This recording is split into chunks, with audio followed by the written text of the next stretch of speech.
como é que você tem a questão toda da adequação, da harmonização? Como é que vocês estão fazendo isso em termos de harmonização junto, não propriamente a rede local, mas junto à instalação predial em si? Como é que vocês estão fazendo isso? Em termos de carga aerodinâmica e peso sobre a estrutura da casa, da edificação no geral, ela é semelhante ao coletor solar, né? Você tem mais ou menos 15 quilos por metro quadrado, incluindo que as estruturas são de alumínio, então elas são muito leves, muito resistentes, elas ficam rente ao telhado, então não tem carga aerodinâmica de vento, né? Ou assim, pouca carga aerodinâmica, né? Então ela não força muito a estrutura da edificação. 15 por metro quadrado. Isso, mais ou menos 15 quilos por metro quadrado. 200, tudo bem, tá bem, então, bem folgado. Então ela é bem leve. Bem leve. Geralmente você conecta nos telhados cerâmicos através desse grampo. Esse grampo aqui, ele se conecta na terça por meio de dois furos de 8 milímetros, né? Isso aqui, essa parte vai pela coberta da telha, né? E fica somente essa parte exposta. Então aqui você pode trabalhar a fixação do perfil de alumínio. Então você tem aqui esse sistema. E aí você fixa um desse a cada 1,5 metro, para não dar a curva do perfil e tal. Esse aqui, né? Isso, exatamente. Aqui, né? Exatamente. Esse aqui ele é todo feito em alumínio. Isso aqui é um protótipo, ele não é um produto acabado. Que eu estou querendo produzir isso aqui no Brasil e bolei esse sistema aqui para poder pegar todos os telhados. Né? Então a gente pode regular a altura para que tenha da terça até a coberta a altura adequada para que a telha não fique elevada, não entre água, né?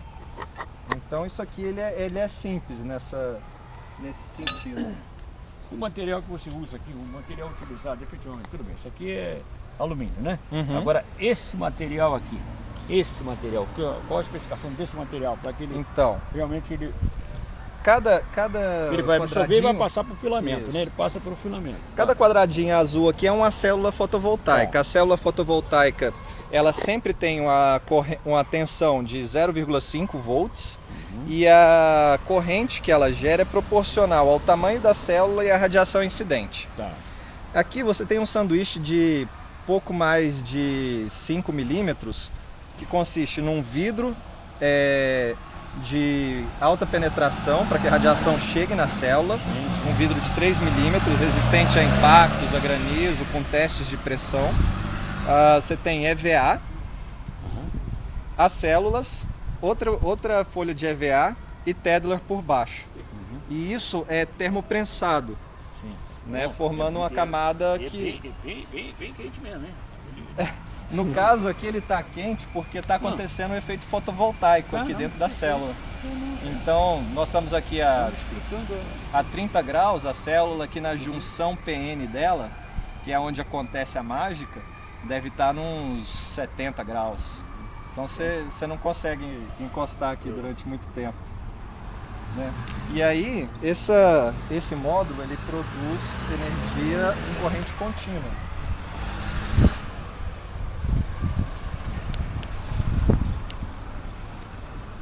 Por favor.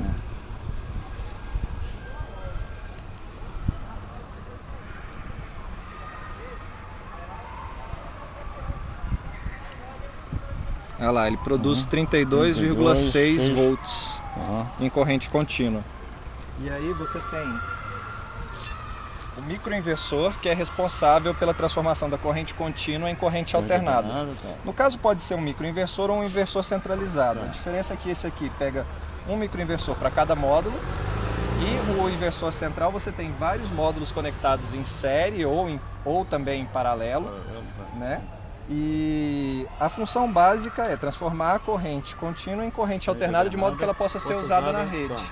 Então ele não funciona sem estar conectado na rede. Se você pegar aqui, conectar ele agora e tentar medir aqui, você não vai ter nada, porque ele precisa copiar a rede.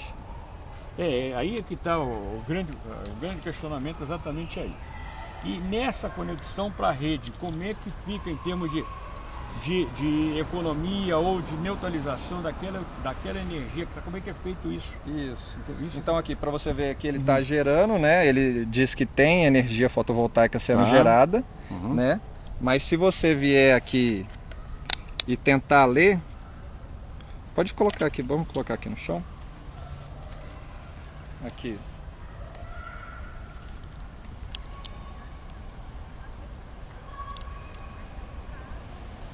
Olha lá, ele não gera. Mas por que não gera? Tem tipo Ele não gera porque ele não sabe como está a onda. Tá. A onda elétrica. Tá. Ele precisa ver e falar assim, ah, ok, ela está em 220 volts, Tá. ela está a 60 Hz, 60.1, e ele vai emitir a onda gerada, convertida da corrente contínua, exatamente semelhante à da corrente daqui, do prédio. Então o que ele faz? Ele vai injetar na tomada, né? Aqui eu puxei uma extensão com um medidor simples. Aí ele vai injetar elétrons.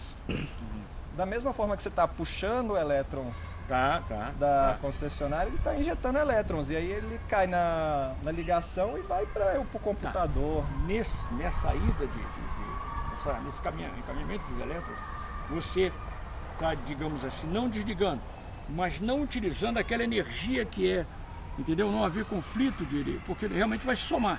Isso. Mas de que maneira você abate isso em termos de relógio, em termos de medição? Lá. Em termos de medição. No medidor. Você entendeu? Entendi. É porque assim, você está lá com a carga puxando. Tá puxando normalmente. A medida, eu vou introduzir. Você vai introduzir, é como se você estivesse desligando um aparelho. Né? Então você desligou ali o aparelho, o medidor começa a girar um pouco mais devagar. E é o mesmo efeito. É como se você estivesse desligando um micro-ondas. Vamos supor, a gente está com... Vamos supor que a gente teria 6 módulos aqui produzindo 1000 watts. É como se você desligasse um aparelho que consome 1000 watts. Mas aí, justamente para poder ter esse sistema conectado na distribuidora e gerando no dia a dia, você precisa adequar o sistema de medição, que é o que as distribuidoras pedem. Que você troque o seu medidor unidirecional, analógico ou digital, que seja, para um medidor bidirecional. E no caso da média tensão, você tem que trocar por um 4 quadrantes. Então esse medidor ele vai ter a capacidade de calcular o quanto que você injetou e o quanto você consumiu. E te dá o tanto que vai ser faturado pela distribuidora.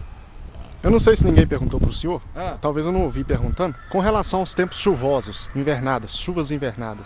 Pois é, o que importa aqui é radiação solar, não é luz direta. Então, enquanto tiver radiação solar, vai ter geração.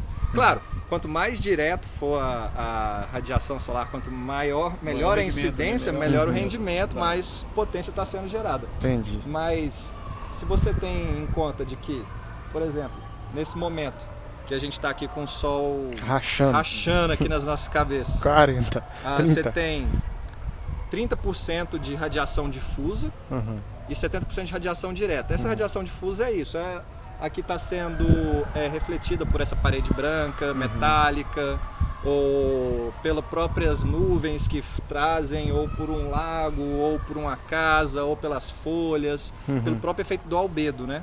Exato. Então você tem tudo isso. Você está com chuva, você tem radiação difusa. Exato. Né? Então você tem geração de pelo menos uns 30% da capacidade. E funciona à noite também? Não, à noite não. Já é zero. À noite aí nem a lua. Nem lua cheia. Não, mas armazena.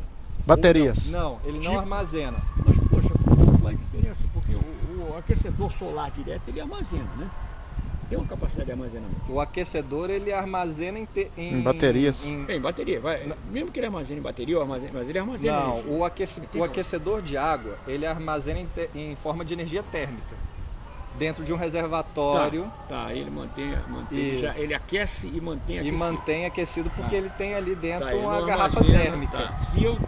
Esse aqui não, esse aqui o objetivo é você gerar o máximo de energia possível durante o dia, né? Então, vamos supor, você está gerando aqui numa casa padrão, você está gerando 3.000 watts. durante o dia, só que a pessoa está fora de casa, está fazendo seus afazeres, trabalhando, não sei o que, tem só a geladeira ligada. Então você está gerando mais energia do que está sendo consumido. Seu relógio é como se estivesse voltando ao contrário. Aí você chega em casa à noite, começa a consumir, não tem geração, o relógio volta a andar normal. E aí a questão é, no final do mês, quanto você gerou e quanto você consumiu. Subtrai um do outro e dá o quanto que você tem que pagar.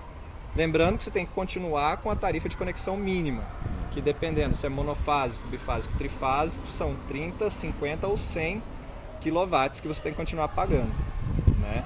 Então, sempre respeitando que você não vai zerar a sua conta, isso jamais. Né? E como é que está em termos de produtividade e realmente de resultado? Você já, por exemplo, aqui em Brasília, ou mesmo em Goiânia, vocês já chegaram não digo por serviço, não está produzindo em escala, está ainda em escala experimental, mas já tem alguma constatação em algum prédio, vocês, digamos, está fazendo piloto é nesse mês, rendeu isso, você tem alguma coisa já nisso constatado? Eu tenho um piloto na minha casa, que é justamente o que eu estou construindo para poder mostrar para o pessoal, mostrar que funciona e tal. E aí lá tem até assim, superado as minhas expectativas, não é propaganda, não, eu fiz os cálculos, achei que ia produzir X, está produzindo 20% a mais com 6 módulos que eu instalei em cima do telhado, né? Então, é muito bom. Eu tenho os cálculos para o custo da energia da CELG, que é um pouco mais cara do que a da SEB. A SEB, se não me engano, está cobrando 35 centavos por quilowatt, 36. E a CELG cobra 45. O retorno do investimento é de cerca de 6 a 8 anos. Porque aí depende, por exemplo, se a pessoa tem um telhado ou uma superfície que ela possa colocar os módulos virados para o norte com a inclinação de 20 graus, é o ideal. Ela vai conseguir produzir o máximo possível, vai ter maior produtividade, maior eficiência, maior rendimento do sistema. Então, barateia o custo, o custo da energia do quilowatt gerado, né? E, então, assim, nas contas que nós fizemos em Goiânia é isso, de cerca de 6 a 8 anos para uma pessoa que tem um telhado em condições ideais.